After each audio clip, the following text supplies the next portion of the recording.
안녕하세요. 썰스타그램입니다. 오늘의 사연 시작해 볼게요. 전 올해 막 대학생 된 아들 하나를 둔 가정주부입니다.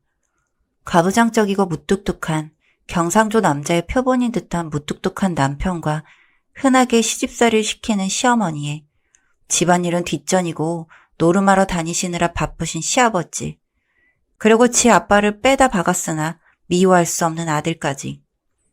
결혼을 기점으로 제 인생은 참 고달팠던 것 같아요. 21, 22 그쯤의 처녀 시절에는 저도 여러 남자들의 고백을 받거나 헌팅을 당하고 공부도 열심히 해 집안의 자랑이기도 했습니다. 그 시절에 아무리 공부를 못해 대학을 시도도 안 한 거지만 고졸인 남동생을 두고 절 대학 보내줄 만큼 딸 교육에 관심 많으셨던 개방적이신 부모님 아래에서 전 정말 곧게 자랐죠. 부모님이 좀 잘 살기도 하셨고요. 지금도 이름만 들으면 아는 여대의 영문과를 나와 학교 선생님이 되거나 공무원 혹은 대기업에 입사할 것이라는 꿈을 작게 키웠습니다. 외모도 어딜 가도 꿀리지 않을 만큼 꾸미고 다녔고 스스로를 가꾸며 제 모습에 만족도 했고 자존감도 자존심도 높았었죠. 하지만 저의 그 외모도 꿈도 대학 졸업 이후 모두 산산조각 났습니다. 제가 공부를 하고 밝게 나아가는 모습을 지독하게도 싫어하셨던 친할머니는 제 대학 졸업과 동시에 제게 선을 보고 결혼할 것을 종용하셨고 결국 할머니 아는 누구의 아들이라는 지금의 남편과 결혼을 하게 된 것이었죠. 할머니는 장남인 제 동생이 아니라 제가 대학을 나오고 공부를 하며 콧대를 높이는 걸 안 잊고 하셨고 저희 부모님이 만류하셨으나 끝끝내 입에 거품을 물고 집안을 뒤집으시며 고졸에 공장 다니는 제 남편과 절 결혼시키셨어요. 고졸과 공장 다니는 분들을 비하하려는 건 아닙니다. 다만 제가 공부하고 쌓아온 모든 것들을 결혼과 동시에 포기해야 했으며 남편과 제 학업 수준이 맞지 않았고 마지막으로 이 결혼을 기점으로 전 누군가의 남편이자 며느리, 누군가의 엄마로 인생을 마무리해야 한다는 게 가장 슬프고 또 서러웠어요. 꿈이 있었고 하고 싶은 게 있었는데 제 인생을 포기하는 듯 했죠. 하지만 절망하진 않았습니다. 계속 책을 읽었고 무뚝뚝한 남편과 아이도 낳았고 살가운 아들은 아니었지만 제 어미 챙기는 아들이었어요. 자라면서 크게 속 썩인 적도 없었고요. 남편도 무뚝뚝한 딱 가부장적인 경상도 남자였지만 길다면 긴 반평생 세월 살아오며 제게 손 한 번 올린 적도 욕 한 번 한 적도 없었습니다. 다만 견디기 힘들었던 것은 시어머니의 이중성과 시집살이였죠. 시어머니는 정말 아들 장남하시던 분이셨어요. 시누이가 있긴 했으나 시누 결혼 전에나 자주 뵀지 결혼 이후에는 명절 아니면 얼굴도 잘 안 봤고 어머님은 시누에게 정을 주지 않으셔서 명절에도 잠깐 스쳐가는 정도였습니다. 어머님은 명절에 남편과 아버님과는 한 상도 쓰지 못하게 했고 며느리는 저 하나라 아직도 다 외우지 못한 무슨 친척, 무슨 이웃, 누구의 당숙 등등 그런 손님들의 손님상과 제사상까지 모조리 저 혼자 책임져야 했죠. 어머님은 딱 1년 결혼 첫 해 제게 일을 알려주시고 그 이후로는 모든 제사상과 집안 행사를 제게 떠넘기셨어요. 저는 임신 막달에도 전대 짚고 음식 나르고 인사를 해야 했고 제사가 끝난 다음 날 집으로 돌아가는 차 안에서 양수가 터져 급하게 출산했었죠. 산후조리 같은 것도 요즘 사람들 말이었죠. 저는 그런 것도 없었어요.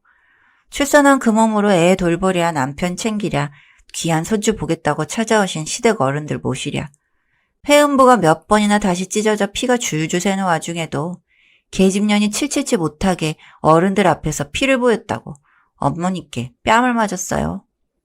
다 그러는 줄 알았어요. 정말 다 그렇게 사는 줄 알고 참았습니다. 그래도 1년에 2번 친정 부모님 생신 때는 친정에 갈 수 있었고 추석 설 당일은 아니라도 엇비슷한 주에 혼자라도 친정에 갈 수 있었으니 그곳에서 부모님 사랑 받을 수 있었으니 그걸로 만족했어요. 지금 생각하면 그 시절을 버텨낸 것이 장하긴 하네요. 이렇게 꾹 눌러 참고 살아오는 와중에 뭐 시어머니만 문제가 있었던 건 아니네요. 남편은 회식으로 노래방을 가서 아가씨들을 끼고 놀았다던지, 저에게는 성욕이 안 생긴다면서 업소에 갔다 온다던지, 이런 이야기도 본인 입으로 종종 전해줬습니다. 그것도 아들 앞에서요. 어떤 업소의 여자는 어떠하고 어떤 노래방의 어떤 여자는 어떠하고 초반 몇 번은 듣고 뒤에서 울고 그랬는데 그 이후에는 맞장구 치며 전부 녹음하고 카톡이나 문자 같은 건 저장해서 따로 모아뒀어요. 세상 일은 모르니까요. 사랑을 목적으로 결혼한 건 아니라지만 제가 참 비참하다 생각이 들긴 했었어요. 그래도 주변에 누구는 남편한테 맞았다거나 누구는 두 집 살림을 한다는데 내 남편은 날 때리지는 않고 욕은 안 하니까 딴 여자랑 밤을 보내더라도 내게 이야기하고 속이는 것 없고 사랑을 하는 건 아니니까 하고 다 참았네요. 지금 생각하면 정신 나간 행위지만요. 아무튼 그런 시간들을 보냈으니 당연히 아이들도 제 아버지를 존경하지도 좋아하지도 않고 대면대면합니다. 친가도 좋아를 안 하고 가끔 가는 외가를 더 좋아하고요. 이런 삶을 살아가던 중 아들 대학 입학하는 연도에 아버님이 일을 하나 터뜨리셨어요. 원래 아버님이 일을 터뜨리시거나 집안에 논란 만드시는 건 자주 있는 일이긴 했습니다. 옥장판 파는 여자한테 미쳐 돌침대 하나에 옥장판 50개를 사오신 날도, 다른 만나는 여자를 저희 집에 데리고 와 손잡고 안고 다 하시며 제게 그 불륜여분에 밥을 차리라 하신 적도 있었죠. 어머님과 다투시다 물건 던지고 칼부림나 경찰 출동한 적은 예산일에 온갖 난리를 다 겪었지만 이번은 좀 심각했습니다. 어디서 불법 도박을 주워 듣고 하신 건진 모르겠지만 도박하시느라 시댁집을 담보로 온갖 대출과 재산금융권, 불법 대출까지 거의 5억 남짓한 돈을 땡기셨더라고요. 저희 남편은 아직 월 400 겨우 넘게 벌고 모은 돈은 없어요. 시부모님 남편이 용돈 달에 80 드리고 나라에서 달에 60 연금 나오는 걸로 사십니다. 재산이라곤 집 한 채가 전부예요. 누군가에겐 5억이 별거 아닐 수도 있는 돈이지만 아들 장난감 하나도 쪼아가면서 산 저희 집은 그 돈이 너무 큰 돈이에요. 정말 터무니없는 액수죠. 저희 집도 아직 대출이 1억가량 남은 상태고 아들 대학 등록금에 생활비에 그런 큰 돈을 어디서도 구할 수가 없었죠. 정말 방법이 없었습니다. 아버님이 집을 정리하시고 어떤 식으로라도 방법을 찾으셨어야죠. 그런데 아버님이 남편과 어머님 제 앞에서 그 말을 하시자마자 남편은 당연하다는 듯이 시부모님 집 팔고 저희 집으로 들어와 빚 자기가 갚겠다고 이야기하더라고요. 자기가 장남이니 그게 당연하다고. 저는 조용히 남편을 데리고 밖으로 나와 조곤조곤 이야기했습니다. 우리 지금 사는 집 대출이 이만큼 남았고 당신 월급이 이 정도이며 우리 아들 대학 등록금에 생활비 하면 우리가 먹고 살 걱정을 해야 하는데 저 불법 대출 이자를 어떻게 갚으며 원금 또한 어떻게 갚겠냐고. 그 많고 많은 집안 친척들은 왜 이럴 때 연락 한 통이 없으며 왜 우리가 다 책임져야 하냐고. 말하다 눈물까지 터뜨렸어요. 이렇게 이야기하는 제게 남편은 제 뺨을 내려치더니 이렇게 계산적인 여자였냐고. 자기가 평생 먹여 살렸더니 내 부모님 힘들 때 이런 식으로 호박씩 가는 년인 줄 몰랐다고. 더러운 땡땡년 하더니 다시 집 안으로 들어가더라고요. 평생을 지 애미애비 집에서 노예처럼 일하고 지 자식 낳아주고 지 가족 친척의 제사까지 지내준 지 아내를 두고 지 애비 빚 안 갚아준다고 땡땡년이랍니다. 전 살면서 그런 천박한 욕은 처음 들었어요. 그 욕을 듣고 맞은 뺨에 부어오르는 걸 느끼며 온몸에 피가 식어가는 걸 느꼈죠. 전 그대로 집 안으로 들어가 제 가방과 외투를 챙겨 집으로 돌아왔습니다. 시부모님은 어른 이야기하는데 어디서 자리를 비우냐고 또 지랄지랄을 하시는데 남편한테 그런 취급당한 년이 어떤 말이 무서울까요? 택시 잡아 집으로 들어왔더니 남편에게 오는 전화가 내일까지 시간 줄 테니 반성문 제대로 써서 시댁으로 가져오라네요. 무슨 년, 뭐 같은 년 어디 몸 팔고 다니는 거 아니냐고, 믿는 구석 있어서 그러냐고, 네 애미 관상을 봤을 때 걸레 같았던 거 그때 걸렀어야 하는데 등등. 뭐에는 뭐만 난다고 온갖 패드립과 성적인 욕을 줄줄 읊어대며 지랄을 하는 남편을 보고 저는 더 싸늘해졌습니다. 조용히 입 다물고 남편 말을 모두 녹화하고 그간 모아둔 다른 여자와 만나온 불법 성매매를 해온 자료들과 오늘마저 얼굴 한쪽이 부어올라 입안이 헐어 피가 터진 상처를 찍고 집 앞 병원까지 가 진단서도 챙겼어요. 그 상태에서 바로 집 근처에 있는 변호사 사무실을 검색해 달려갔어요.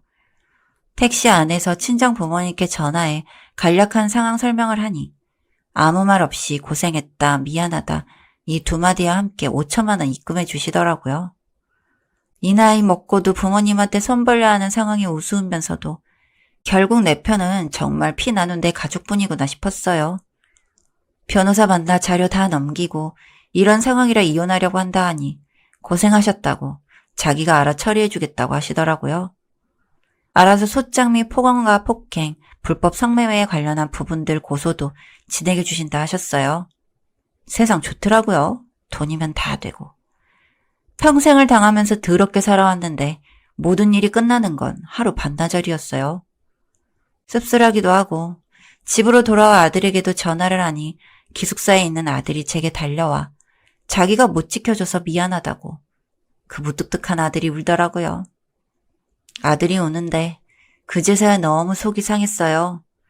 내 아들 눈에 눈물 낸 만큼 내가 그렇게 당하며 살았구나 싶었어요. 우는 아들 토닥이며 재운 후 저도 뒤늦게 잠들었습니다. 다음날 저는 반성문이 아닌 변호사에게서 받은 임시이혼 소장을 가지고 시댁으로 갔고 시부모님과 이제 곧 전남편이 될 사람 앞에서 서류를 건넸습니다. 아들이 혹시 모른다고 자기도 가겠다고 해 아들을 옆에 세우고요. 남편은 서류를 읽자마자 제게 서류를 집어 던지려 했으나 아들이 막더라고요. 시어머니는 뒷골 잡고 쓰러지는 신용에 시아버지는 되려 남편 뒤통수를 후려치고 저런 미친년 집안에 들인 거냐고 되려 호통을 치셨고요. 집안 꼴 잘 돌아간다 싶어 실성한 미친년 마냥 잠시 웃다가 그냥 이 집구석 나가려다 이렇게 나가면 정말 답답해 죽을 것 같아서 냉장고 열어 소쿠리에 든 날개라는 통째로 남편과 시어머니를 향해 던지며 결혼 후 처음으로 욕하며 소리소리를 질렀네요. 시발 년놈들아 내 인생에서 꺼져 이 거지 같은 놈들아 하고요. 그이들이 한 욕을 생각하면 별 가짠치도 않은 욕이지만 온 집 떠나가라 절규하며 지른 욕이라 그 한마디 뱉고 나니 나름 속이 후련하더라고요. 빨간 바가지 뒤집어 쓰고 날개란 죽죽 묻은 남편놈 보니까 더 후련했네요. 뒤에서 들리는 쌍욕 모른 척하고 그대로 집 나왔습니다. 시간은 흐르고 이혼 재판까지 모두 빠르게 마무리되었어요.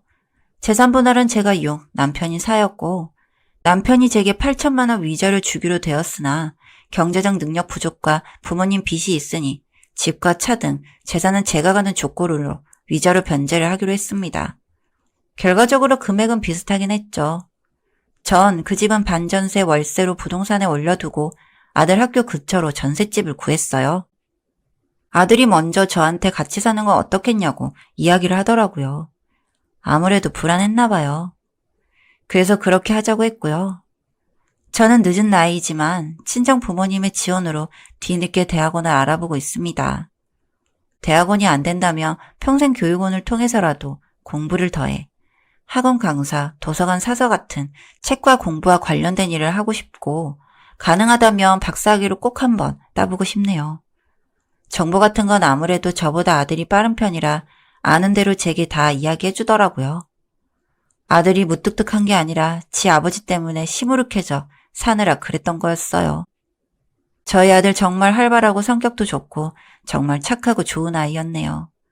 마냥 사고 안 치고 과묵한 줄 알았는데. 그리고 결혼 생활 이후로 책을 끊이지 않고 조금씩이나마 공부해온 게 다행이라는 생각도 들었어요. 전 남편은 지 애비 도박빚 갚으며 평생 막일하며 살겠지만 전 죽을 때까지 제 꿈 포기 안 하고 공부하고 노력하며 살 겁니다. 친정 부모님께도 자주 찾아뵙고 여행도 다니고 아들과도 행복한 시간 보내고 제가 하고 싶은 공부도 하며 행복하게 꿈 이루며 살 거예요. 여기까지 썰스타그램이었습니다. 구독과 좋아요 부탁드릴게요.